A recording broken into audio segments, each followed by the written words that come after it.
MSW Media.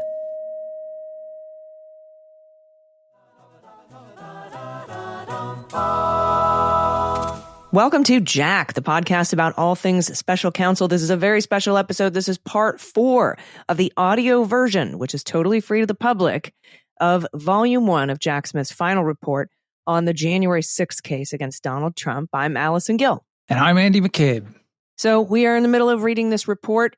Currently, we are going to start here on the bottom of page 87 with subsection B, that Mr. Trump was not subject to effective prosecution in another jurisdiction. This is one of the reasons that federal interests were served by bringing a prosecution against Donald Trump. We covered section A and its 4 subsections in the last episode. So that's where we're at.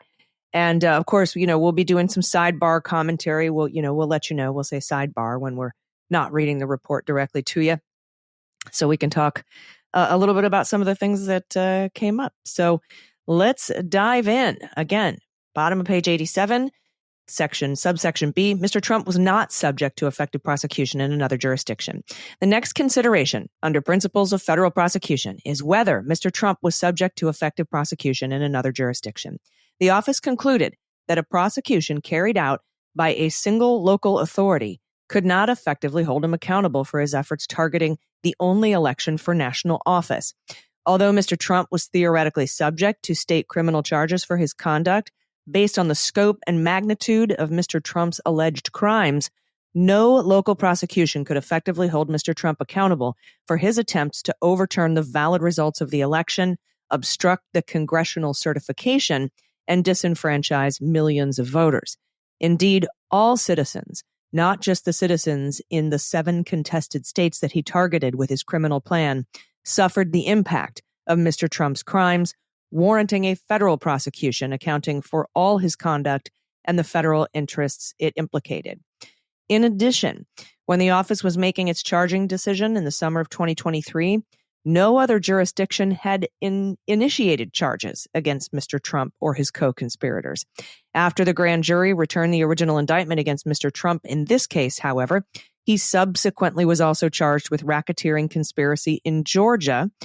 And although the 40-count indictment in Fulton County encompasses some of the core conduct for which Mr. Trump was charged federally in the District of Columbia, its focus is on a conspiracy to commit fraud, that is, to change the outcome of the election, including through false statements to Georgia state legislators and other high-ranking state officials. It does not fully address Mr. Trump's alleged criminal conduct in furtherance of a conspiracy to obstruct the January 6th certification proceeding or a conspiracy against voters' rights. As described above, there are strong federal interests in protecting the integrity of the certification proceeding and the right to vote and have one's vote counted. So, Andy, sidebar, this is something new, the consideration of whether or not to bring charges. And so I think he makes a good point. The Fulton County stuff didn't encompass some of the federal issues that happened. Plus, he hadn't been indicted yet. We know that our DOJ was the first to indict Trump for January 6th.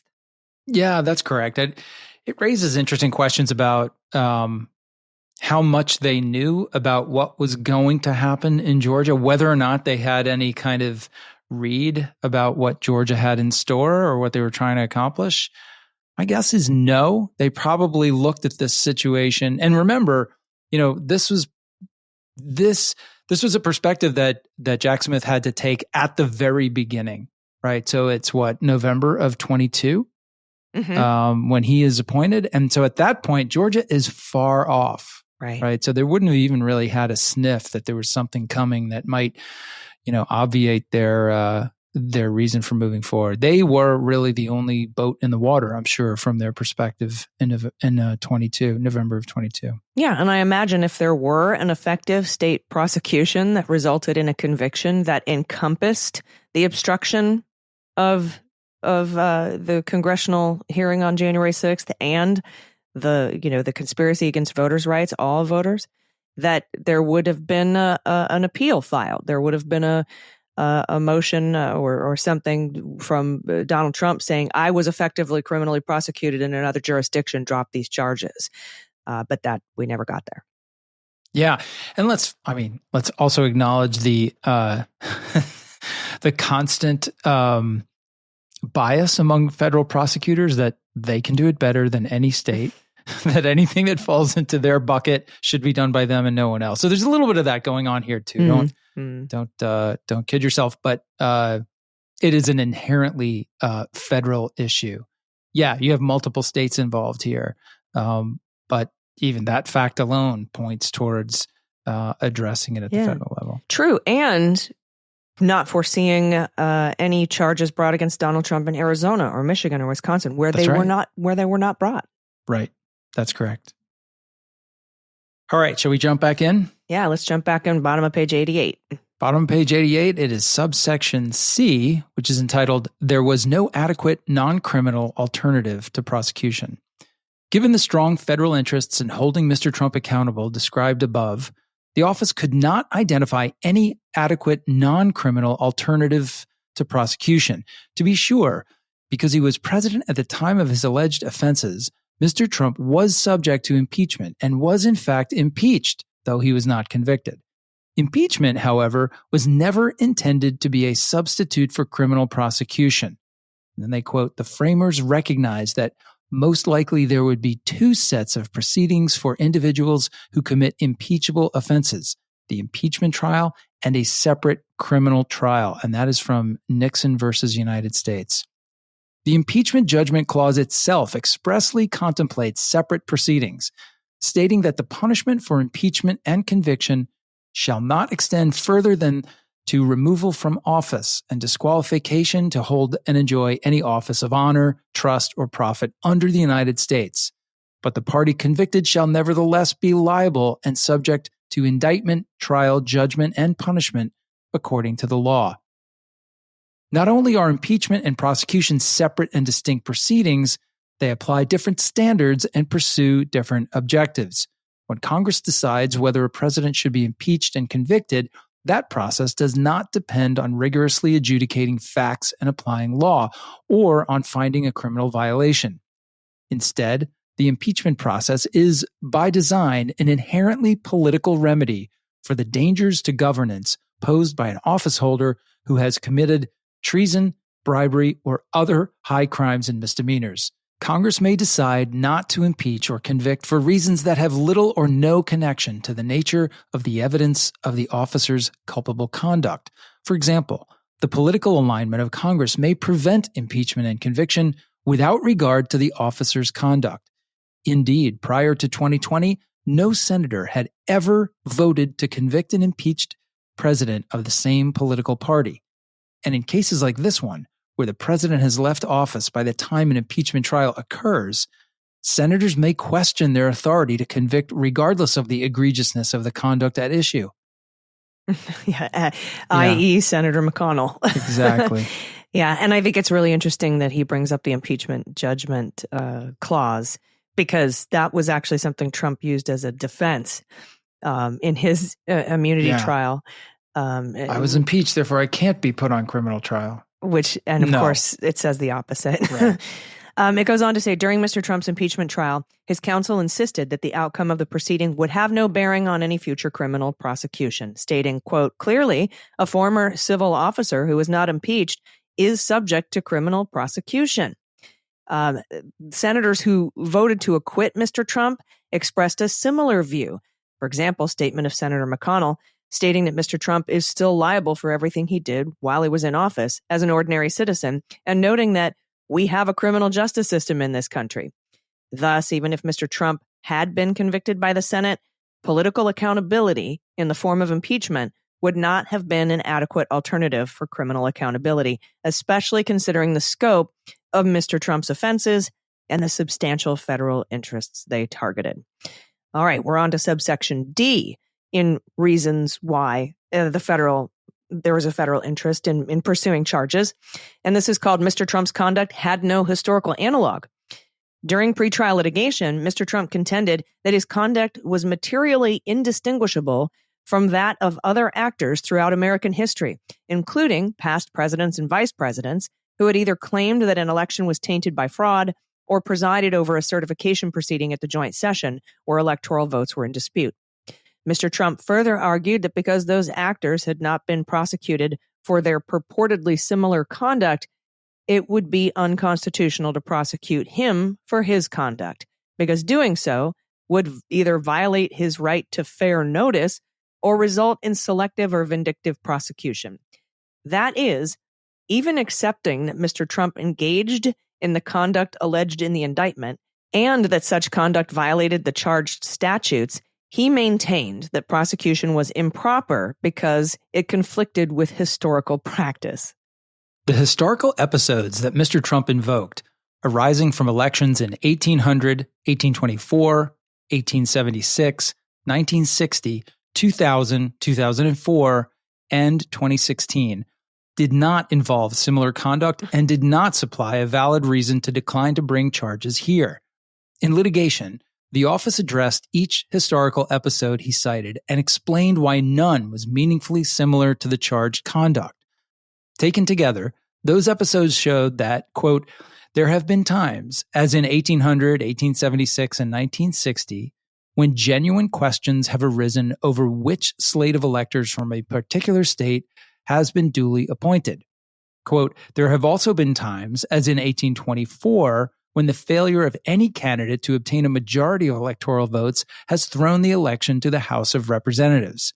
And, quote, there have been times, as in 2000, 2004, and 2016, when those dissatisfied with the results have sought to raise objections to the electoral vote count, resulting in either the objections being overruled or, in one case, a brief adjournment designed as an Ohio-focused protest vote without the hope or even the hint of overturning the victory of the president. But none of the historical episodes at issue involved any attempt by any person to use fraud and deceit to obstruct or defeat the governmental function that would result in the certification of the lawful winner of a presidential election. The district court found that there were no historical analogs to Mr. Trump's alleged criminal conduct. When Mr. Trump filed a motion to dismiss the indictment on a claim that he was being selectively prosecuted because of a historical, quote, track record of similar unprosecuted efforts to challenge elections, the district court rejected it, explaining that Mr. Trump was not being prosecuted for publicly contesting the results of the election. He is being prosecuted for knowingly making false statements in furtherance of a criminal conspiracy and for obstruction of election certification proceedings. Likewise, in its opinion denying Mr. Trump's immunity motion, the district court found that, quote, none of the contested elections Mr. Trump invokes is analogous to this case, as none involved any allegation that any official engaged in criminal conduct to obstruct the electoral process. And it's funny, he brought up the same defense in his classified documents case, saying, hey, you didn't indict Bill Clinton for the Sox, and you didn't do the, and of course they were very different situations, and that would have borne out were it not on a secret Judge Eileen Cannon docket. And it didn't matter because she ended up wrongly dismissing those cases anyway. All right, we're going to take a quick break. We'll be back with Section 4, Investigative Procedure and Policy. Stick around. We'll be right back.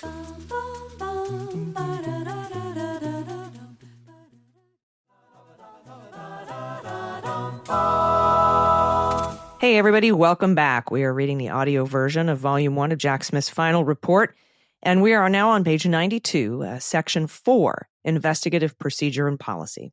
Upon appointing the special counsel, the Attorney General explained that the appointment underscores the department's commitment to both independence and accountability in particularly sensitive matters. It also allows prosecutors and agents to continue their work expeditiously and to make decisions indisputably guided only by the facts and the law. So let's talk a little bit about, they quote, by the way, some of the supporting documentation from inside that Attorney General appointment memo. And it says the office conducted its work accordingly. So subsection A here in the investigative procedure and policy is the investigative process. Employing traditional investigative tools, including voluntary interviews, grand jury subpoenas, and search warrants, and subject to the same legal requirements binding on all federal prosecutors, The office, spanning the period predating the special counsel's appointment to the completion of its work, developed a thorough record of independently verified facts on which it based its prosecutive decisions in the election case. Now, I'm going to take a sidebar here, and I want everybody to hear that part. This is Jack Smith saying all of the work, there was a lot of work that was done before he was appointed.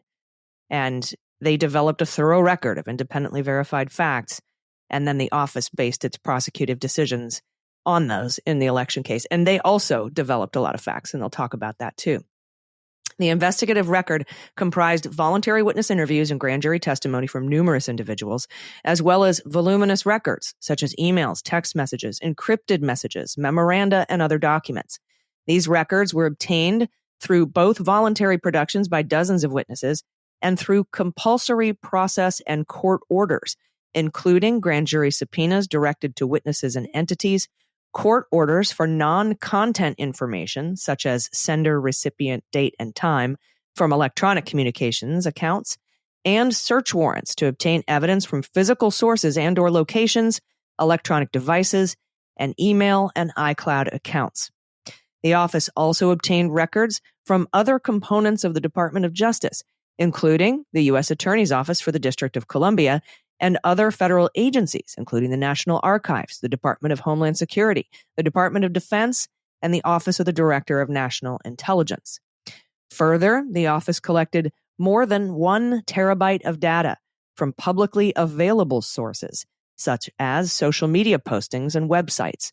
All discoverable material was provided or made available to Mr. Trump in discovery during the prosecution of the election case. Throughout its work, the office complied with the rules, regulations, procedures, practices, and policies of the Department of Justice, including consulting the Justice Manual, the department's publicly available guidebook on policies and procedures, and consulting or obtaining requisite approvals from other department components. For example, as required under the Justice Manual, the office obtained approvals from the Criminal Division's Office of Enforcement Operations, which provides legal guidance on the use of sensitive law enforcement tools, such as certain subpoenas and search warrants involving attorneys. And, as discussed more below, the office consulted the Criminal Division's Public Integrity Section, which oversees the investigation and prosecution of federal crimes affecting government integrity, pursuant to the Justice Manual requirements pertaining to the service of subpoenas and other process on members of Congress, the use of election fraud charges, and the department's election year sensitivities policy, a longstanding department policy regarding the conduct of sensitive investigations during an election year. Even when not required, in accordance with the best traditions of the department, the office actively sought advice and guidance from subject matter experts throughout the department. For example, the office requested assistance from the Civil Division and Office of Information Policy on civil litigation for public access to investigative and prosecutive materials. And the office conferred with the Office of Solicitor General, which is responsible for supervising and conducting government litigation in the United States Supreme Court, the Office of Legal Counsel, which provides binding legal advice to the executive branch, and the Criminal Division's Appellate Section, which conducts and oversees the department's criminal appellate litigation on complex statutory, constitutional, and other legal issues, including regarding charging decisions in the original and superseding indictments. Well, I'm really glad he laid all that out in this section because I think it's important for people to understand the multiple steps and departments and agencies and advice of counsel that is sought to take every single investigative step in the process. It really does add to the time. It's also, let me say one thing, it's also remarkable that we learned so little about what was going on because there were a lot of people who were brought into that tent of security and consideration as they were mulling over very serious decisions in this investigation. But yet, none of this stuff leaked out. It's really pretty impressive. Yeah, gotta say. Unless you wanted it to, and then you're probably angry. Section B, investigative and prosecutive procedures in an election year. This is one of those considerations, right, where you can't take any overt investigative steps within 60 days of an election? So this section begins, Mr. Trump's announcement of his candidacy for president, while 2 federal criminal investigations were ongoing, presented an unprecedented challenge for the Department of Justice and the courts. Given the timing and circumstances of the special counsel's appointment and the office's work, it was unavoidable that the regular process of the criminal law and the judicial system would run parallel to the election campaign. Mr. Trump's position was that when the judicial process conflicted with his election campaign, the courts should always yield. As discussed below, the courts did not agree. Under these unique circumstances, the department's actions would be criticized by one constituency or another, regardless of which path the investigations took. Accordingly, the office leaned on established department policy, practice, and wisdom, and focused on doing its job promptly and thoroughly. From the outset and throughout its work, the office recognized the weighty issues presented by matters under its mandate and operated on the principle that the best interests of the department and the nation required prompt investigation and decision-making. The office's exceptional working pace ensured that its investigative work could be completed, charging decisions could be made, and any necessary indictments could be returned by the summer of 2023, long before the election. The office had no interest in affecting the presidential election, and it complied fully with the letter and spirit of the department's policy regarding election year sensitivities. It did so through fundamentally sound practices, moving its investigations swiftly, making charging decisions and returning indictments well before the election, litigating its cases on the timetables set by the courts, and consulting with the public, the Public Integrity Unit, PIN? Yes. Understood. Very interesting paragraph there, talking about mentioning twice that these trials were scheduled well before the election. Yeah, that's a good point. Okay, now we move to subsection 1, the department's election year sensitivities policy. The staff of the office was deeply familiar with and committed to the department's election year sensitivities policy, as it included fraud and public corruption prosecutors with many years of experience working in and leading PIN. Again, that's the public integrity section of the Department of Justice. The special counsel himself and one of his counselors had served as chief of PIN.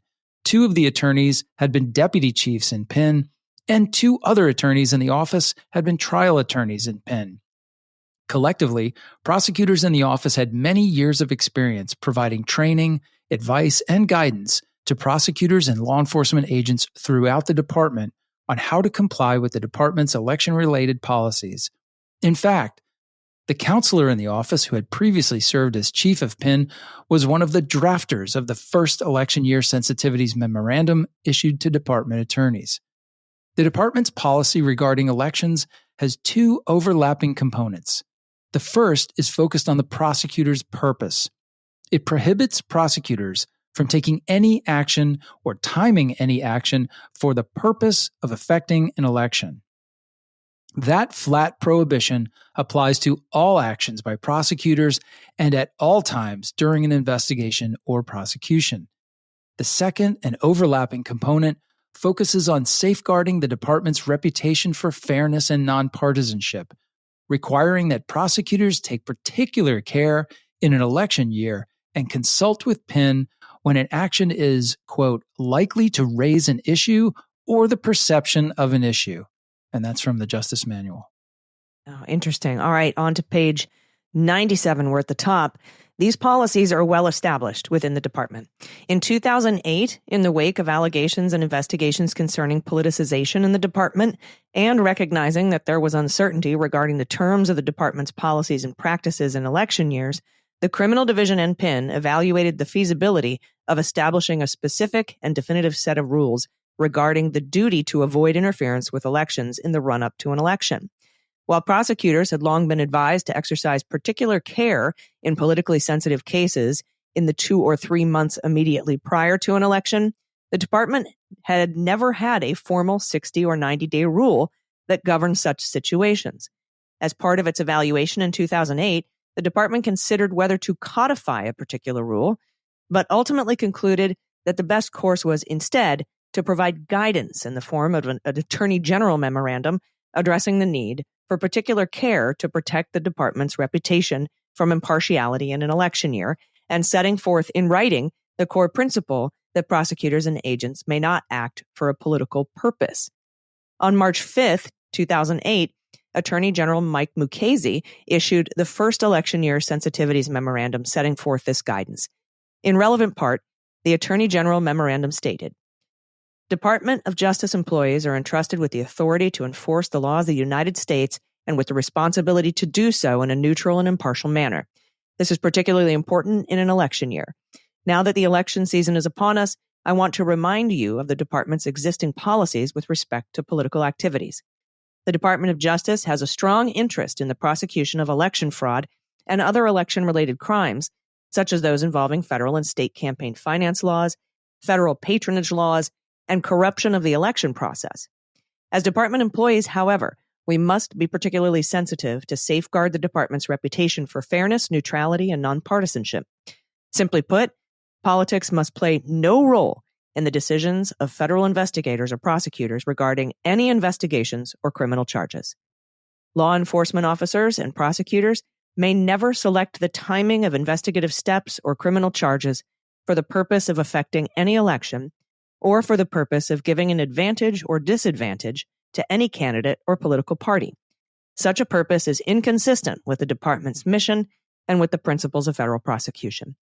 If you are faced with a question regarding the timing of charges or overt investigative steps near the time of a primary or general election, please contact the Public Integrity section of the Criminal Division for further guidance. Since 2008, attorneys general have issued memoranda containing substantially the same guidance to prosecutors and agents in each election year. In August 2022, just 3 months before the Attorney General appointed the special counsel, the department codified its election year policies in the Justice Manual. Quote, Federal prosecutors and agents may never select the timing of any action, including investigative steps, criminal charges, or statements, for the purpose of affecting any election, or for the purpose of giving an advantage or disadvantage to any candidate or political party. Such a purpose is inconsistent with the department's mission and with the principles of federal prosecution. Any action likely to raise an issue or the perception of an issue under this provision requires consultation with the Public Integrity section, and such action shall not be taken if the Public Integrity section advises that further consultation is required with the Deputy Attorney General or Attorney General. Implementation of the election year sensitivities policy can raise challenging questions. Taking action may be viewed as hurting a candidate, while refraining from action may be viewed as helping that candidate. This challenging landscape counsels in favor of structuring and timing investigations in a manner that enables prosecutors and agents to avoid these issues as much as possible and do what they do best, focus on the needs of the case. Consistent with that, Penn often counsels prosecutors to move their investigations along promptly and avoid unnecessary delay that could needlessly place them in the position of deciding whether to take overt action or bring charges in the period immediately before an election. Because of the office's deep familiarity and experience with these policies, it focused on completing both of its investigations promptly and making timely charging decisions long before the election. Well, maybe not long enough, but I guess, that was the idea, I guess. Who saw SCOTUS coming? Mm-hmm. I mean, seriously, with that immunity decision and putting everything off, that must have been the subject of a lot of discussions. Yeah. And it comes up here in this report too. And we'll get to that, but we have to take a quick break first. So stick around. We'll be right back.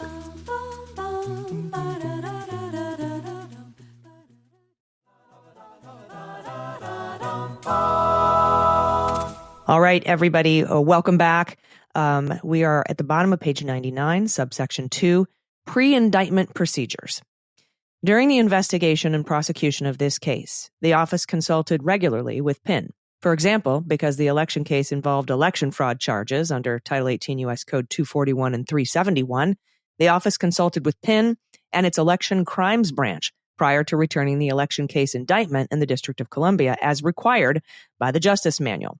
In addition, the office consulted with Penn regarding investigative steps that involved gathering evidence connected to congressional staff pursuant to the Justice Manual. As discussed below in Section 5A2, the office also consulted Penn regarding issues that arose in litigation involving the speech or debate clause. And that's all has to do with Donald Trump and also members of Congress. However, because the office proceeded expeditiously with its investigation and charging decisions, no election year sensitivities consultation with Penn was required prior to returning the original indictment in either the classified documents case in June of 2023 or the election case in August of 2023. Subsection 3, post-indictment procedures. The two components of the department's elections year sensitivity policy play out differently in the context of post-indictment litigation. First, the bedrock principle that prosecutors may not take any action for the purpose of affecting an election or providing an advantage or disadvantage to any candidate or party applies fully during post-indictment litigation. On this score, the office did not take a single action at any time for any such purpose. Rather, the office's mission was at all times to uphold the law and carefully follow the requirements of the criminal justice process. Unlike the purpose-focused component of department policy, the component that focuses on the department's reputation for impartiality stands on a different footing with respect to pre-indictment and post-indictment activity. This component of the policy applies fully to the timing of actions by prosecutors prior to indictment, bringing charges, taking overt investigative steps, and making public statements. For such actions, prosecutors must take election year sensitivities into account, and they are required to consult with Penn. However, once the case is charged, this component of the policy does not limit the ability to litigate according to the schedule set down by the court and does not require consultation with Penn for such litigation.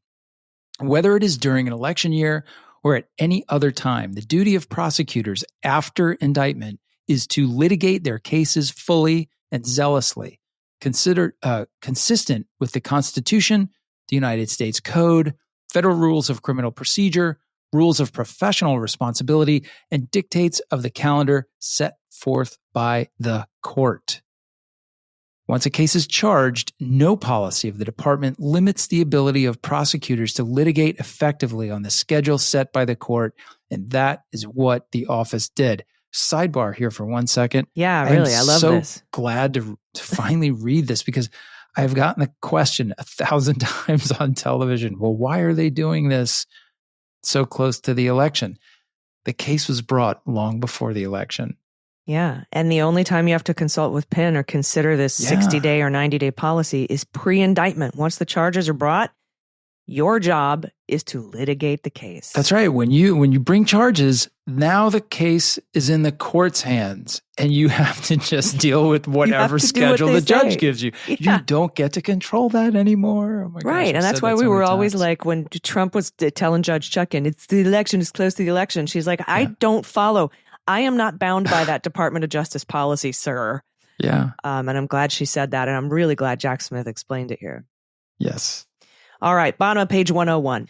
Consistent with the department's policy, after indictment, the office litigated the election case according to the schedule set down by the district court, the D.C. Circuit, and the Supreme Court. Given the gravity of the issues presented by the charges, the office sought to move the case forward expeditiously for two central reasons unrelated to the election. First, the Speedy Trial Act mandates expeditious resolution of criminal cases, and it does so not only for the benefit of the accused, but in the best interest of the public. The act was designed with the public interest firmly in mind. And that's quoting Zedner v. United States. Couple other quotes here and citations. Strunk v. United States, the public interest in a broad sense, as well as the constitutional guarantee, command prompt disposition of criminal charges. And Cobbledick v. United States, everybody remembers that name. Encouragement of delay is fatal to the vindication of criminal law. Second, those fundamental interests were heightened in this case, which raised matters of utmost gravity, urgency, and national concern, charging a former president with conspiring to thwart the peaceful transfer of power through lies that undermined the democratic process and ultimately fueled a violent attack on the United States Capitol. These criminal charges warranted prompt and fair disposition, and that is what the office sought to achieve.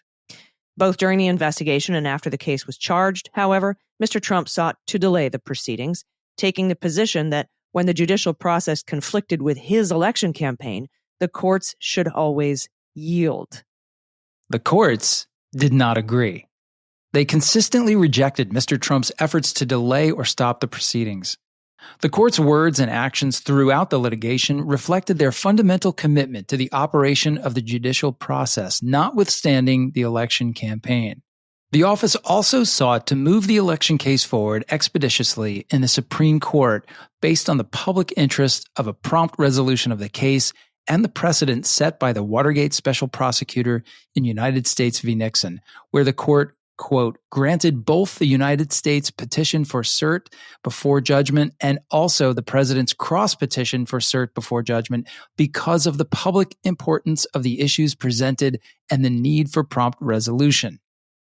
The office filed a petition for certiorari before judgment, which would have moved the election case directly to the Supreme Court from the district court, and argued that the court should follow the Nixon model. The Supreme Court did not grant the office's petition for certiorari before judgment. However, like the D.C. Circuit, the Supreme Court ultimately expedited its consideration of the case, further confirming the office's emphasis on the strong public interest in a prompt resolution.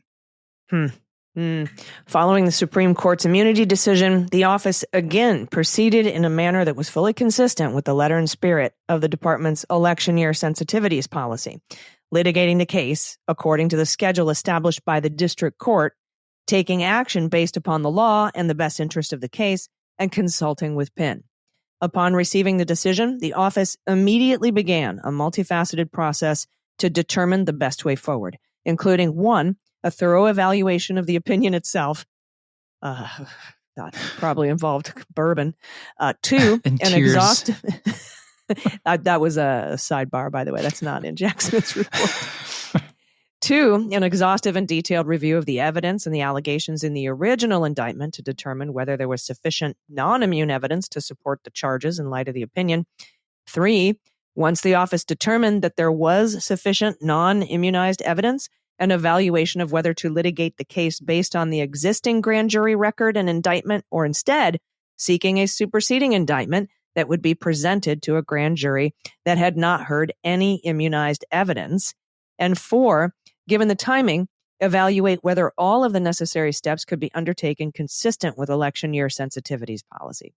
The office determined that there was sufficient non-immunized evidence to support the charges and that the best course of action for the case was to obtain a superseding indictment that implemented the Supreme Court's holding in Trump and present that new indictment to a grand jury that had not heard evidence of immunized conduct. Before doing so, the office consulted with Penn for 2 purposes. 1, to obtain Penn's concurrence regarding the proposed election fraud charges under Title 18 U.S. Code 241 and 371 as required by the Justice Manual, and given the timing of the superseding indictment, to consult with Penn regarding election year sensitivities pursuant to the Justice Manual and the Attorney General's election year sensitivities memo. Penn concurred with the return of a superseding indictment, which was returned by the grand jury on August 27th, 2024. Following the superseding indictment and consistent with the district court's instructions, on August 30th, 2024, the parties submitted their positions regarding the schedule for pretrial proceedings. The office proposed that it file an opening brief regarding immunity in which it would provide detailed information without which the court could not undertake the fact-bound analysis that was required by the Supreme Court's remand. The office argued that its filing would include the information that the defense would need to address and that their district court would need to make its immunity determinations regarding both the allegations in the superseding indictment and the evidence that the office would introduce at trial, in a manner that would avoid the prospect of multiple interlocutory appeals. Were the defense to file first on remand, it would leave a large gap in the analysis that the district court was required to undertake because only the office could identify all of the evidence upon which the charges were based and upon which it would rely at trial. The office did not propose a particular date or filing for its immunity brief or a schedule for conducting the immunity litigation. It left those matters to the court's discretion. Mr. Trump proposed that the immunity litigation should not begin until December 2024. The district court issued an order setting a new schedule for pretrial litigation and directing the office to file its opening immunity brief on September 26, 2024. Prior to filing its immunity brief, the office again confirmed with Penn that the election year sensitivities policy did not apply to conducting such post-indictment litigation according to the court's schedule, and that the Justice Manual did not require consultation with Penn regarding such litigation.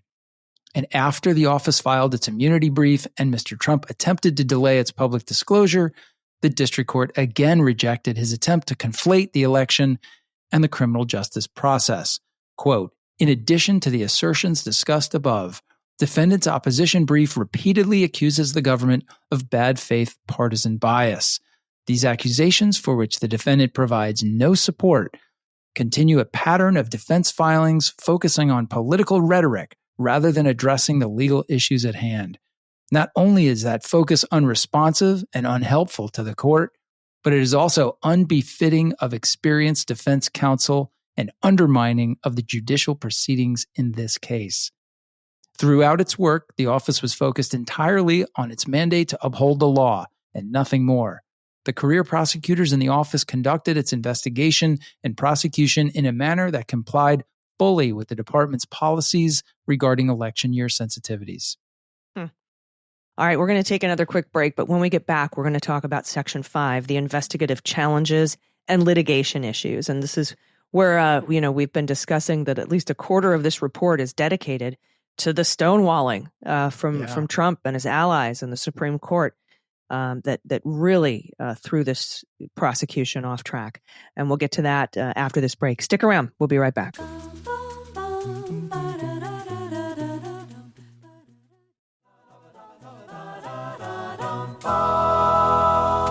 All right, everybody, welcome back. We are going on now to Section 5 of the report, beginning in the middle of page 107, as the page numbers appear in the report itself. These are the investigative challenges and litigation issues.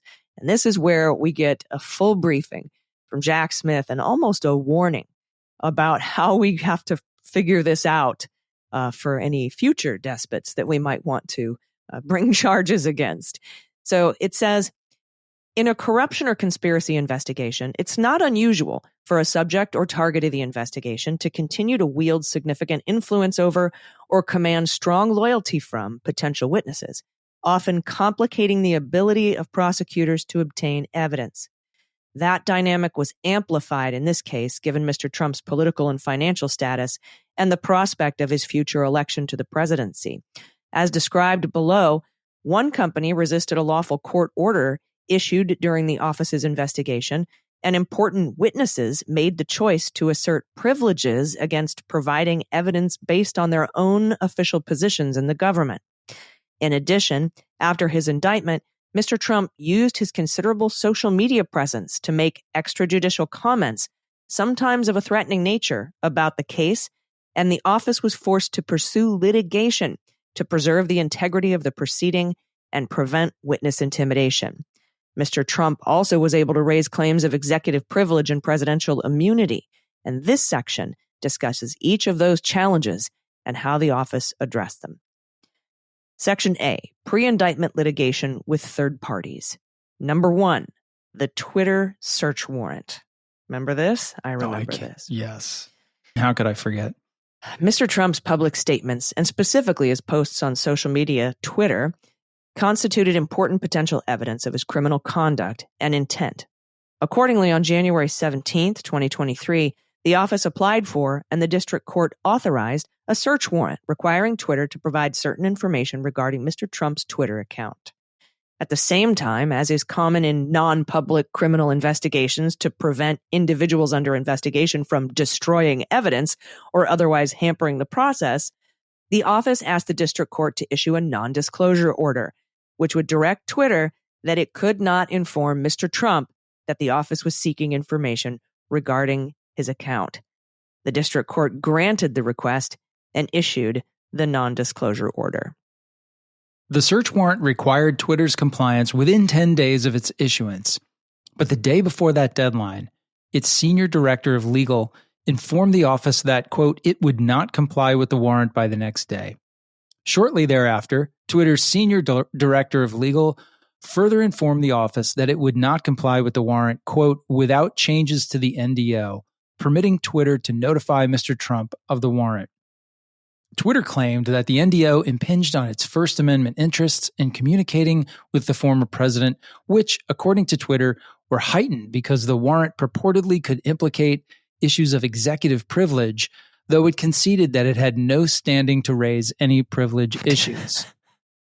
The district court later described Twitter's actions as, quote, extraordinary, and noted that its resistance to the NDO appeared to be a first in the company's history.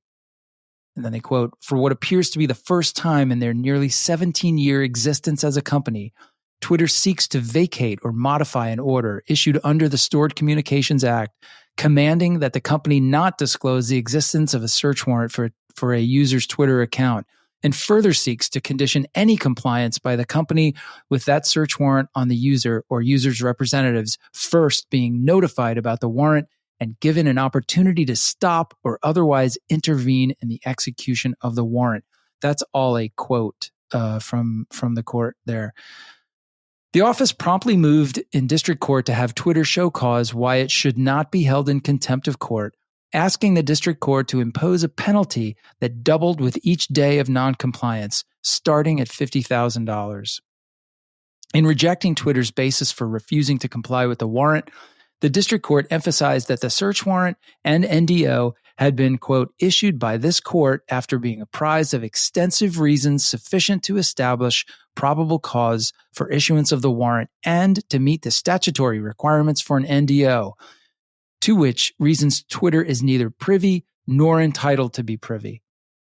The district court rejected Twitter's contentions, finding that there existed compelling government interests to maintain the NDO to preserve the integrity of the investigation, and that as a practical matter, quote, if accepted, Twitter's argument would invite repeated litigation by Twitter and other electronic communication services to providers to challenge NDOs in order to alert users to Stored Communications Act orders, particularly for high-profile, highly placed users such as current or former government officials, with whom the providers might want to curry favor.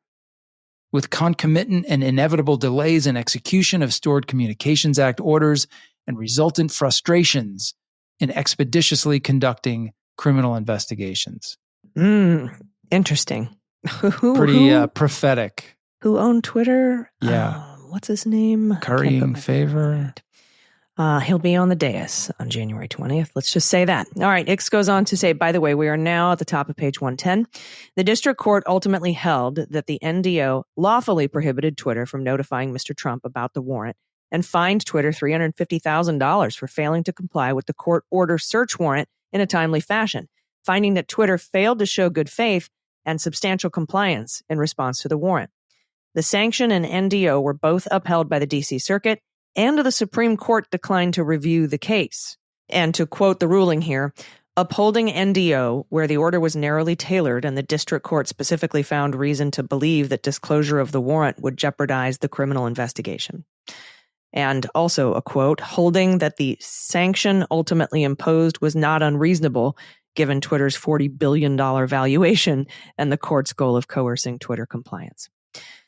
All right, so that's Twitter. Subject to number 2, subsection 2.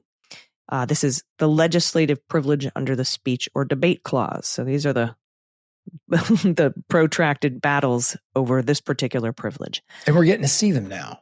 Yeah, we'll see them. We were guessing a lot as it happened, but yeah, a lot of this stuff wasn't unsealed until we got unsealing orders from like Judge Beryl Howell and Boasberg, and we didn't see those until 2023, 2024. So this section says the speech or debate clause provides that for any speech or debate in either house, senators or representatives shall not be questioned in any other place.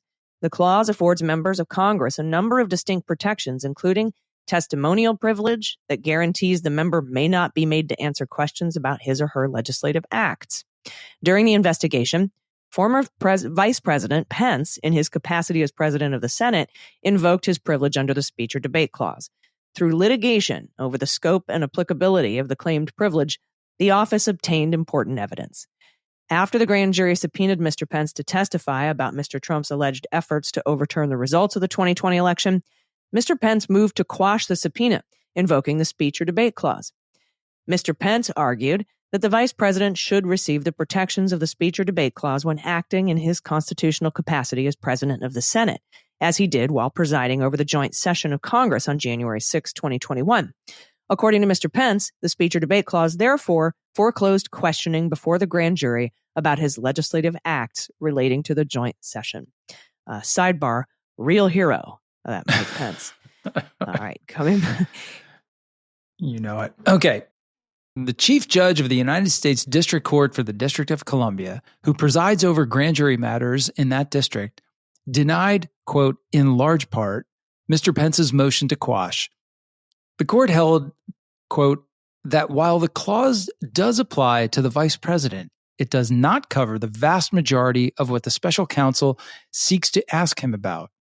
The court determined that although the speech or debate clause foreclosed questioning about Mr. Pence's legislative acts, much of the conduct the office sought to question Mr. Pence about did not qualify as legislative acts under the speech or debate clause, including, for example, Mr. Trump's conversations exhorting Pence to reject electors on January 6th. The court concluded that the speech or debate clause precluded government questioning in two subject areas. One, Mr. Pence's drafting and recitation of the statement he made on the floor of the Senate on January 6th, and two, internal advice from Mr. Pence's staff about the scope of his authority on January 6th. Neither the office nor Mr. Pence appealed the district court's ruling. And now we move to subsection B, which is entitled Threats and Harassment of Witnesses. A significant challenge that the office faced after Mr. Trump's indictment was his ability and willingness to use his influence and following on social media to target witnesses, courts, and department employees, which required the office to engage in time-consuming litigation to protect witnesses from threats and harassment. Mr. Trump's resort to intimidation and harassment during the investigation was not new, as he demonstrated by his actions during the charged conspiracies. A fundamental component of Mr. Trump's conduct underlying the charges in the election case was his pattern of using social media, at the time Twitter, to publicly attack and seek to influence state and federal officials, judges, and election workers who refused to support false claims that the election had been stolen or who otherwise resisted complicity in Mr. Trump's scheme. After Mr. Trump publicly assailed these individuals, threats and harassment from his followers inevitably followed. And then they quote one witness identifying Mr. Trump's tweets about him as the cause of specific and graphic threats about his family, and a public official providing testimony that after Mr. Trump's tweets, he required additional police protection. In the context of the attack on the Capitol on January 6th, Mr. Trump acknowledged that his supporters, quote, listened to him like no one else. Yes, and the same pattern transpired after Mr. Trump's indictment in the election case. As the D.C. Circuit later found, Mr. Trump, quote, repeatedly attacked those involved in the case through threatening public statements, as well as messaging daggered at likely witnesses and their testimony. Those attacks had, quote, real-time, real-world consequences, exposing those on the receiving end to a torrent of threats and intimidation, unquote, and turning their lives upside down. The day after his arraignment, for example, Mr. Trump posted on social media, Truth Social, "If you go after me, I'm coming after you." The next day, one of his supporters called the district court judge's chambers and said, "Hey, you stupid slave, N-word, R-word. If Trump doesn't get elected in 2024, we're coming to kill you, so tread lightly, B-word.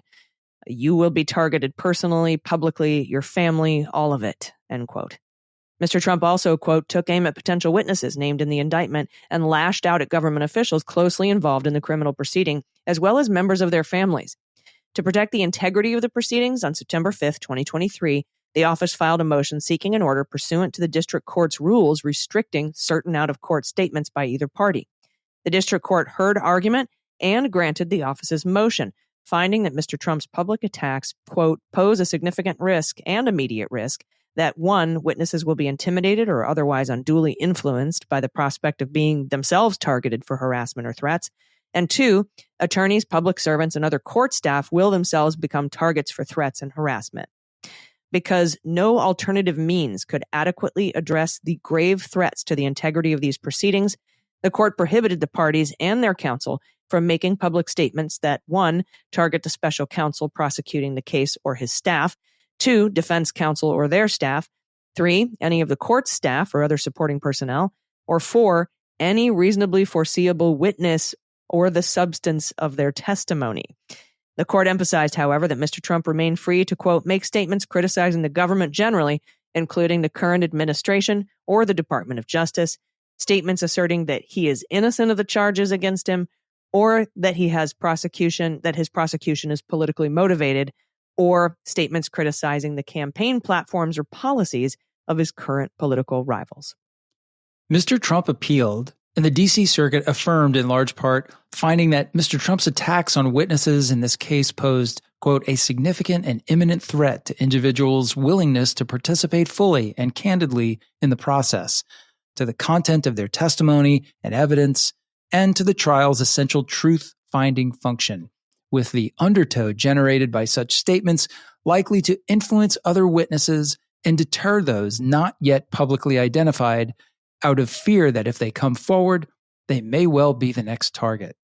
Likewise, certain speech about counsel and staff working on this case poses a significant and imminent risk of impeding the adjudication of the case, since messages designed to generate alarm and dread and to trigger extraordinary safety precautions will necessarily hinder the trial process and slow the administration of justice. The Court of Appeals explained that the district court's order involved the confluence of two paramount constitutional interests, the freedom of speech guaranteed by the First Amendment and the federal court's vital Article III duty to ensure the fair and orderly administration of criminal justice. Balancing these interests, the court explained, required consideration of three related questions. One, whether the order is justified by a sufficiently serious risk of prejudice to an ongoing judicial proceeding. Two, whether less restrictive alternatives would adequately address that risk. And three, whether the order is narrowly tailored, including whether the order effectively addresses the potential prejudice. Because the record amply supported the district court's finding that when Mr. Trump has publicly attacked individuals, including on matters related to this case, those individuals are consequently threatened and harassed, and because no less speech-restrictive alternative could viably protect against the imminent threat to the participation of witnesses, trial participants, and staff in this criminal matter, or the full, fair, and unobstructed receipt of relevant evidence, the court affirmed the decision to impose some limitation on trial participants' speech. Indeed, given the record in this case, the district court had a duty to act proactively to prevent the creation of an atmosphere of fear or intimidation aimed at preventing trial participants and staff from performing their functions within the trial process. The Court of Appeals therefore affirmed the district court's order to the extent that it prohibited parties and their counsel from making, quote, public statements about known or reasonably foreseeable witnesses concerning the potential participation in the investigation or in this criminal proceeding, or public statements about, one, counsel, in this case other than the special counsel, two, members of the court's staff and counsel staffs, or three, the family members of any counsel or staff member, if those statements are made with the intent to materially interfere with or to cause others to materially interfere with counsel's or staff's work in this criminal case, or with the knowledge that such interference is highly likely to result. To ensure that going forward the order was as narrowly tailored as possible, the court vacated the district court order to the extent it covered speech beyond those specified categories. Very, very interesting. All right. So, we're in the section now of all these delays and problems caused by Trump and his allies. And we've talked about the threats and harassment of witnesses. We talked about the speech or debate clause. We spoke about Twitter trying to help Trump by telling him about the warrant against him. And on the next episode is when we're going to start getting into the executive privilege and presidential communications delays. And if you've been following me on social media for any amount of time, you've probably heard me repeatedly say that one of the reasons this investigation took so long was a very protracted court battle over those 8 key witnesses, which you and I, Andy, called the Ocha Nostra. Ocha Nostra. We came up with that a moniker from a suggestion from a listener. So thank you, listener, for that. And how much time that took out of the investigative process. So we're going to start with that on the very next episode of the audio version of Volume 1 of Jack Smith's Final Report. Thank you for listening. If you know anybody who you would like to share the report with, but maybe they don't have the hours necessary to read the report and would rather listen to it on their commute or listen to it while they're out walking in nature and touching grass, which I highly recommend. I'm doing that more often now. Please send it their way. This is a free service that we're providing. And it's basically because of the patrons to the Daily Beans and the Jack podcast that we're able to do this and bring this to you. So thank you to our patrons. All right, everybody, we will see you next time. And thank you so much for listening to the Jack podcast. I've been Allison Gill. And I'm Andy McCabe.